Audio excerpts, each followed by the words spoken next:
தொடர்ந்து பல பதிவுகள்ல சித்த மருத்துவத்தில் சொல்லியிருக்கக்கூடிய நிறைய மருந்துகளை பத்தி நம்ம பார்த்துட்டு வரோம்.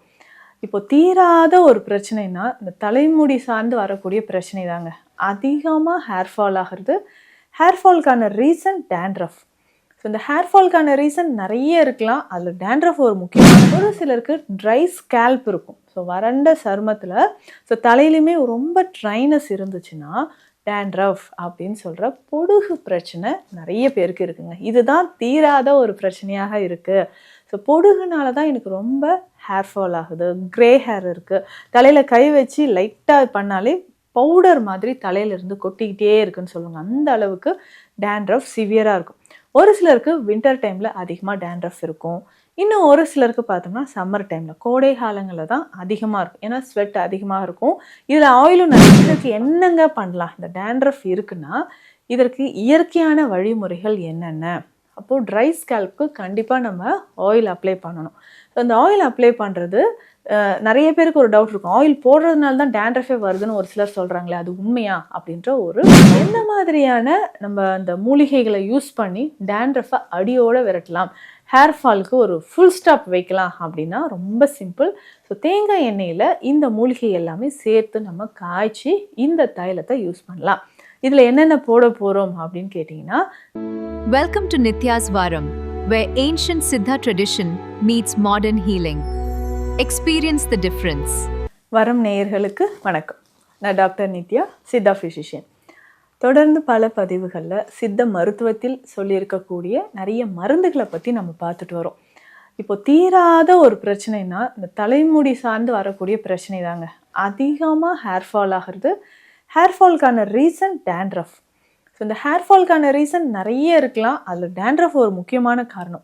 தைராய்டு ப்ராப்ளம் இருக்குதுன்னு வச்சுக்கோங்களேன், நிறைய பேருக்கு ஹேர் ஃபால் ஆகிட்டே இருக்குங்க. ஸோ டிஹெச்எல் லெவல் எவ்வளோ இருக்குது அப்படின்றத நம்ம பார்க்கணும். ஸோ அதுக்கான டேப்லெட்ஸும் நீங்கள் எடுத்துகிட்ருக்கீங்க இல்லையா? ஸோ அந்த தைராய்டு பிரச்சனைக்கான மருந்துகள் தொடர்ந்து எடுத்துகிட்டு இருக்கிறவங்களுக்கும், இல்லை நமக்கு தைராய்டு இருக்குன்னே தெரியல அப்படின்றவங்களுக்கு நிறைய ஹேர் ஃபால் ஆகும். இந்த ஹேர் ஃபால்க்கான நமக்கு ட்ரீட்மெண்ட்டோ இல்லை மெடிசன்ஸோ ஆயில் எல்லாமே நம்ம அப்ளை பண்ணிகிட்ருப்போம். ஸோ அப்போ தைராய்டு இருக்கும்பொழுது நமக்கே தெரியாமல் ஹேர் ஃபால் நிறையவே இருக்குங்க.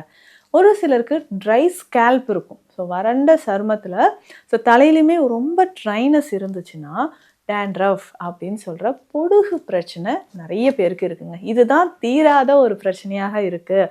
ஸோ பொடுகுனால தான் எனக்கு ரொம்ப ஹேர் ஃபால் ஆகுது, கிரே ஹேர் இருக்குது, தலையில் கை வச்சு லைட்டாக பண்ணாலே பவுடர் மாதிரி தலையிலிருந்து கொட்டிக்கிட்டே இருக்குன்னு சொல்லுவாங்க. அந்த அளவுக்கு டேண்ட்ரஃப் சிவியராக இருக்கும். ஒரு சிலருக்கு வின்டர் டைமில் அதிகமாக டேண்ட்ரஃப் இருக்கும்.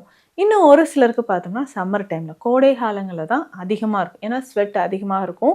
இதில் ஆயிலும் நிறைய பேர் வச்சுருப்பாங்க. ஸோ தலையில் நல்லா எண்ணெய் தடவி இருப்பாங்க, ஸ்வெட் அதிகமாக இருக்கும். அந்த மாதிரி இருக்கிறவங்களுக்கு டேண்ட்ரஃப் ப்ராப்ளம் ரொம்ப ரொம்ப கண்டினியூஸாக அதிகமாக இருந்துக்கிட்டே இருக்கும்.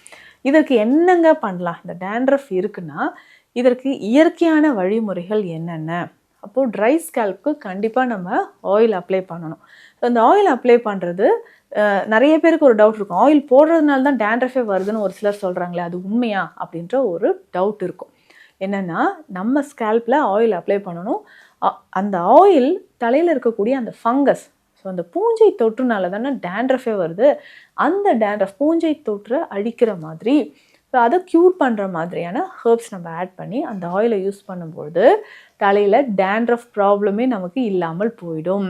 சரி, எந்த மாதிரியான நம்ம அந்த மூலிகைகளை யூஸ் பண்ணி டேண்ட்ரஃபை அடியோடு விரட்டலாம், ஹேர் ஃபால்க்கு ஒரு ஃபுல் ஸ்டாப் வைக்கலாம் அப்படின்னா ரொம்ப சிம்பிள். ஸோ தேங்காய் எண்ணெயில் இந்த மூலிகை எல்லாமே சேர்த்து நம்ம காய்ச்சி இந்த தைலத்தை யூஸ் பண்ணலாம். இதில் என்னென்ன போட போகிறோம் அப்படின்னு கேட்டிங்கன்னா, கருஞ்சீரகம். கருஞ்சீரகம் அப்படின்னு சொல்லும்போது டேண்ட்ரஃப் கம்ப்ளீட்டாக இருக்காதுங்க. ஸோ ஃபங்கல் இன்ஃபெக்ஷன், அந்த பூஞ்சை தொற்று சரியாகிறதுக்கு நமக்கு இந்த கருஞ்சீரகம் பயன்படுது. ஒரு 50 கிராம், ஸோ 50 கிராம்ஸ் நம்ம கருஞ்சீரகம் எடுத்துக்கணும். இதை நல்லா பவுடர் பண்ணி எடுத்து வச்சுக்கணும். சரிங்களா? இது கூட என்ன பண்ணலாம்னா, ஒரு 3-4 கைப்பிடி அளவு வேப்ப இலைகளை நம்ம எடுத்துக்கணும். ஸோ வேப்ப இலைகள் ஒரு 3-4 கைப்பிடி அளவு எடுத்து இதுவும் பேஸ்ட் மாதிரி அரைச்சி கருஞ்சீரகத்தோடய வச்சுக்கணும். ஸோ அதுக்கப்புறம் குப்பை குப்பைமேனி இலைகள் இதுவுமே ஒரு 3-4 கைப்பிடி அளவு எடுத்து நல்லா அரைச்சி இதனோட சேர்த்து வச்சுக்கணுங்க. வெந்தயம் 100 கிராம் அளவுக்கு எடுத்துக்கணும். ஸோ வெந்தயம் எதற்காக அப்படின்னா ஹேர் க்ரோத் நல்லாயிருக்கும், ஹேர் ஃபால் குறைக்கிறதுக்கும், ஆல்ரெடி நம்ம வந்து கருஞ்சீரகத்தோட ஹீட் அதிகமாக இல்லாமல் இருக்கிறதுக்கும் வெந்தயம். ஸோ வெந்தயம் நல்லா பவுடர் பண்ணி இதனோட கலந்து வச்சுக்கணுங்க. ஸோ இந்த மூலிகைகள் எல்லாமே ஒன்று சேர்த்து நம்ம என்ன பண்ண போகிறோம்னா, ஏற்கனவே 2 இலை அரைச்சி வச்சுருக்கோம் இல்லைங்களா, வேப்ப இலை, குப்பைமேனி இலை.